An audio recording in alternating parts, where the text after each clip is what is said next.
minding my own business, checking my email at work on a Friday morning, and a really bad one comes in. I know it's a bad email because it's really long, and it's copied to a ton of people. It's from Aubrey's mom.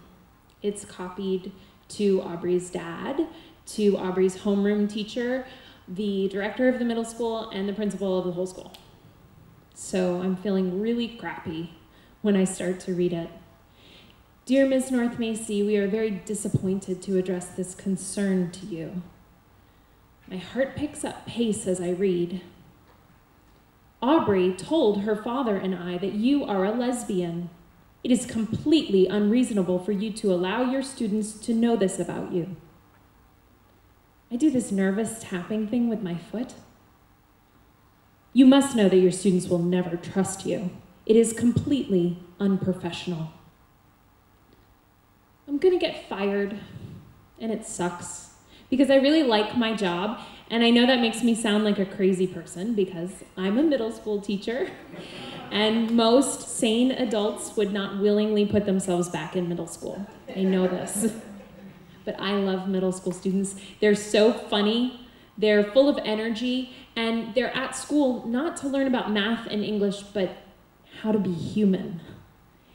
And it's the adults in the schoolhouse, it's our job to make the space safe enough for them to be themselves while they're learning to be human. And we try to shove some math and English into them at the same time. I think I'm a good teacher, but Aubrey's mom has made it clear to everyone that I'm terrible and I'll never be good. And what if everybody reading the email believes her? What if everybody on that email thinks that I'm not a good teacher and I can't be a good teacher because of who I am? I try to brush it off. I tell myself it's stupid, it's ignorance. But the sick feeling doesn't go away. And that afternoon, I talk to my supervisor, Joan, and she says, I have a meeting scheduled 8 a.m. Monday morning with Aubrey's parents. Do you want to be there? Yes? I don't know what to expect. I agree to the meeting without really thinking about it, which is a bad idea because I spend the whole weekend thinking about it. And I downplay it to my family because I don't want them to worry, but I worry a lot. I have trouble sleeping, and when I do sleep, I dream about getting fired.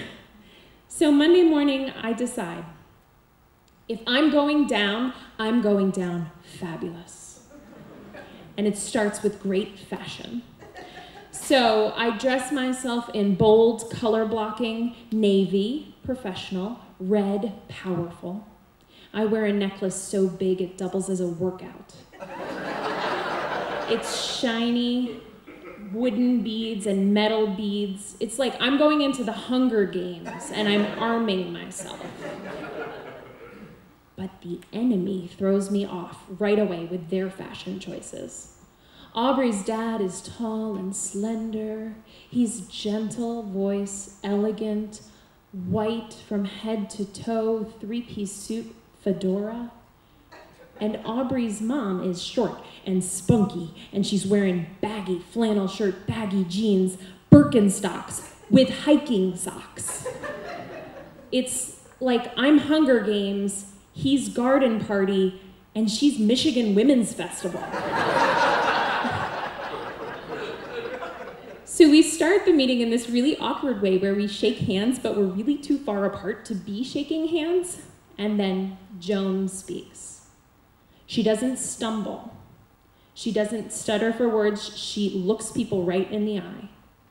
And she says, there are some things that are better said in person and not in emails. We all sit up straighter.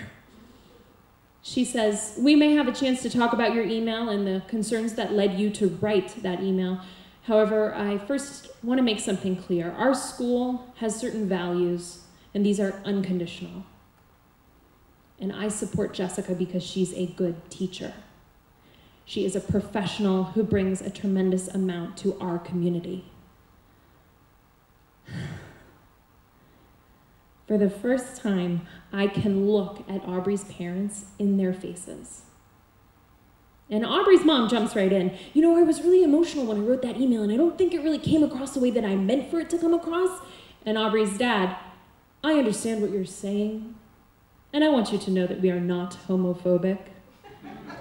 In fact, in my line of work, I have the opportunity to read several gay writers.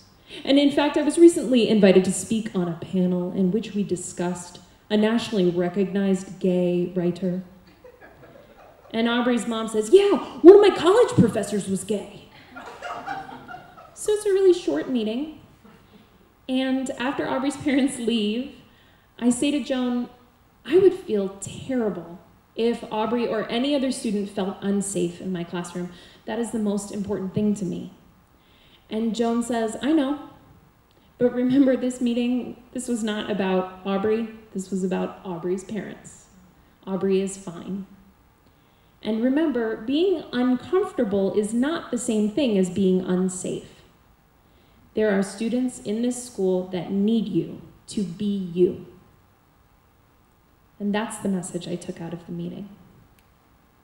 I left Joan's office, I went back to my classroom, and I taught the hell out of a house on Mango Street.